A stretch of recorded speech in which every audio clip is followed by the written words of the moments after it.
Здравствуйте. Меня зовут Павел, являюсь учредителем и директором общественной организации «Региональное добровольческое общество» города Кистерева Петушинского района. Наш проект называется «Добровольческий отряд». Наша задача – создать площадку для всего населения нашего малого города с населением 9 тысяч человек и вовлечь большее количество людей в занятия добровольческой деятельностью. Преимущество от этой площадки для людей заключается в следующем. Первое. Люди заполняют свое свободное время полезными знаниями, развитием навыков. Второе. Безусловно, это самореализация.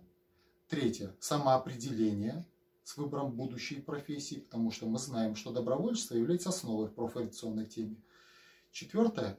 Это развитие инфраструктуры нашего города.